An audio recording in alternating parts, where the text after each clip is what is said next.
Paytm PhonePe ಅನ್ನೋದನ್ನು ಜನಗಳು ಮೊಬೈಲ್ನಿಂದ ತುಂಬ ಯಾಮಾರಿಸ್ತಾ ಇದ್ದಾರೆ. ಏಕೆಂದರೆ ಆಗಿದೆ ನೋಡಿ ಅಂಕಲ್, ನೋಡಿದೆ ತಾತ, ನೋಡಿ ಅಂಕಲ್ ಅವ್ನು ನೆಟ್ಟು ಹೊಂಟೋಗ್ತಾರೆ. ಮೊಬೈಲ್ನ ಕೂಡ ತೋರಿಸಲ್ಲ, ಅಮೌಂಟ್ ಕಟ್ಟಾಗಿರೋದನ್ನು ತೋರಿಸೋದೇ ಇಲ್ಲ. ತುಂಬ ಜನ ಲೇಡೀಸ್ ಆ ಥರ ಮಾಡ್ತಾರೆ. ಲೇಡೀಸೇ 99% ಲೇಡೀಸ್ ಆ ಥರ ಮಾಡೋದು. 5 ಜನ ಇದ್ದರೆ 90 ಜನ ಲೇಡೀಸ್ ಆ ಥರ ಇದ್ದಾರೆ. ನಾವು ಏಜಾದ ಕಾಲದಲ್ಲಿ ದುಡಿತಾ ಇದ್ದೀವಿ, ಕೊಡ್ರಪ್ಪ ಅಂತ ಕೇಳಿದ್ರೆ ರೋಪ್ ಹಾಕೊಂಡು ನೆಟ್ಟಿಗೆ ಹೋಗ್ತಾ ಇರ್ತಾರೆ. ಈ ಫೋನ್ಪೇ ಪೇಟಿಎಮ್ ನಾನು ಮಾಡ್ಕೊಂಡಿದ್ದೀನಿ. ಪೇಟಿಎಮ್ ಇದೆ, ಅದು ಕೆಲವು ಟೈಮು ಆಗಿಲ್ಲ, ಅದು ಶೇವ್ ಆಗಿ ಚಾರ್ಜರ್ ಇರೋಲ್ಲ, ಕರೆಂಟ್ ಹೋಗಿರುತ್ತೆ. ಆ ಟೈಮ್ನಲ್ಲಿ ತುಂಬ ಮೋಸ ಮಾಡ್ತಾರೆ. ಆ ಕರೆಂಟ್ ಇದ್ದು ಚಾರ್ಜರ್ ಇದೆ, ವಾಯಸ್ ಬರೋರಿಗೂ ಇರೋಲ್ಲ, ನೆಟ್ಟಿಗೆ ಹೋಗ್ತಾ ಇರ್ತಾರೆ. ಕೆಲವ್ರು ಏನು ಮಾಡ್ತಾರೆ, ಅಂಕಲ್ ನೋಡಿ ಅಂಕಲ್ ಬಂದಿದೆ ನೋಡಿ, ನೋಡ್ಕೊಳ್ಳಿ, ನಿಮ್ಮ ಮತ್ತೊಂದು ಸರಿ ನೋಡಿ ಅನ್ನೋ ಕಸ್ಟಮರು ಇದ್ದಾರೆ. ಲೇಡೀಸೇ ಜಾಸ್ತಿ. ಲೇಡೀಸೇ 90% ಲೇಡೀಸು, 5% ಜೆಂಟ್ಸು. ಹುಡುಗರುಗಳು ಆ ಥರ ಮಾಡಲ್ಲ. ಈ ಕೆಲವು ಮಧ್ಯಮ ವರ್ಗದವರು, ಮಧ್ಯಮ ಅಂದರೆ ಆತಗ ಏಜ್ ಆದವರಲ್ಲ, ಈ ಕಡೆ ಹುಡುಕ್ತನೂ ಇಲ್ಲ. ಆ ಥರದವರು ಕೆಲವರು ನೋಡಿ ಆಗಿದೆ. 850 ರೂಪಾಯಿ ಬಿಲ್ ಆಗಿದೆ, ನಿನ್ನೆ 850 ರೂಪಾಯಿ ಬಿಲ್ ಆಯಿತು, ಅಂಕಲ್ ಕಳಿಸಿದ್ದೆ ನೋಡಿ.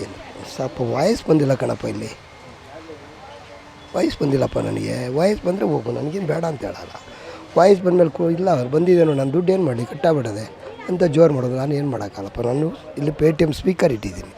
ಆ ಸ್ಪೀಕರ್ ವಾಯ್ಸ್ ಬಂದರೆ ನೀನು ಐಟಮ್ ತೊಗೊಂಡೋಗಿ ಕಟ್ಟಿರು, ನಾನು ಬೇಡ ಅಂತ ಹೇಳಲ್ಲ. ಸ್ಪೀಕರಲ್ಲಿ ವಾಯ್ಸ್ ಬಂದಿಲ್ಲ, ಅವ್ನು ಮತ್ತೆ ನಾನು 10 ಗಂಟೆ ಆದರೂ ಬರ್ತೀನಿ ಅಂದ್ರೆ ಮತ್ತೆ ಬಂದಿಲ್ಲ.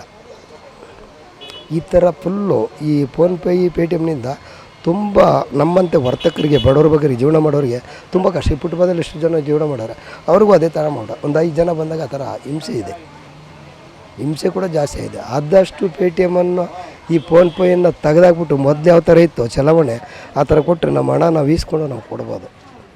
ಏಕೆ ನಾವು ಎಷ್ಟೋ ಜನ ವಿದ್ಯಾವಂತರೇ ಬೀದಿ ವ್ಯಾಪಾರಕ್ಕೆ ಮತ್ತು ಬರೋ ಪುಟ್ಟಬಾದಲ್ಲಿ ಕುಂತ್ಕೊಳ್ಳೋರು, ನಮ್ಮಂಥವ್ರು ಅವಿದ್ಯಾವಂತರೇ ಕುಂತ್ಕೊಳ್ಳೋದು. ವಿದ್ಯಾವಂತರು ಯಾರು ಇದಕ್ಕೆ ಬರೋಲ್ಲ. ಯಾಕೆಂದರೆ ಅವ್ರು ಯಾವುದೋ ಕಂಪ್ನಿನೋ ಏನೋ ಹುಡಿಕೊಂಡು ಹೋಗಿರ್ತಾರೆ, ಇಲ್ಲ ದೊಡ್ಡ ಬಿಸ್ನೆಸ್ನಲ್ಲಿ ಹೋಗಿರ್ತಾರೆ ಅವರು. ನಮ್ಮಂತೆ ಸಣ್ಣವರು ಹೂವು ಮಾರೋರು, ಅವ್ರಿಗೆ ಗೊತ್ತಿರಲ್ಲ. ಯಪ್ಪ ಫೋಟೋ ಮಾರೋಲ್ಲ, ವಿದ್ಯೆನೇ ಗೊತ್ತಿಲ್ಲ, ನನಗೇನಂತ ಗೊತ್ತಿಲ್ಲ. ಮೋಸ ಮಾಡೋರು ಏನು ಮಾಡೋಕ್ಕಾಗುತ್ತೆ.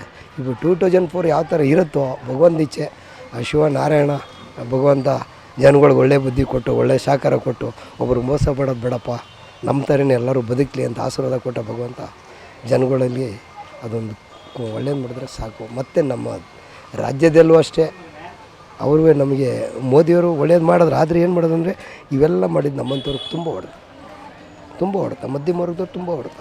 ಇವು ಪೇಟಿಎಮ್ 100 ಕಟ್ ಮಾಡ್ತಾರೋ, 300 ಕಟ್ ಆಗುತ್ತೋ ಅದು ಗೊತ್ತಿಲ್ಲ. ಅದು ಇಲ್ಲಿ ಸಿಕ್ಕೋದು 10 ಪೈಸಾ, 1 ರೂಪಾಯಿ, 4 ಆಣೆ 8 ಆಣೆ. ಒಂದೇ ಸಾರಿ ಅಷ್ಟೊಂದು ಹೊಡ್ಕೊಂಡು ಹೋಗ್ಬಿಟ್ರಪ್ಪ ಬಂದು 800 1800 ರೂಪಾಯಿ ಹೊಡ್ಕೊಂಡೋಗ್ಬಿಟ್ರೆ ನಾನು ಎಷ್ಟು ದಿವಸ ದುಡಿಬೇಕು, ಎಷ್ಟು ದಿವಸ ದುಡಿಬೇಕು ಹೇಳಿ. ಈ ಥರ ತುಂಬ ತೊಂದರೆಗಳು ಕೊಡ್ತಾಯಿದ್ದಾರೆ ಜನಗಳು. ದಯವಿಟ್ಟು ಈ ಫೋನ್ಪೇ ಪೇಟಿಎಮ್ ನಮ್ಮನ್ನು ಕ್ಯಾನ್ಸಲ್ ಮಾಡಿ, ಮೋದಿಯವರು ನಮಗೆ ಮಾರ್ಗಕ್ಕೆ ದಾರಿ ಮೊದಲು ಹೆಂಗಿತ್ತು ಆ ಥರ ಮಾರ್ಗ ದಾರಿ ಕೊಟ್ಟರೆ ಅವರು 7 ಕುಂಡಲ ವಡ ಶ್ರೀನಿವಾಸ ಗೋವಿಂದ ಅಂತೇಳಿ ಕೈ ಮುಗಿಬೋದು ಅವರು. ನಾವು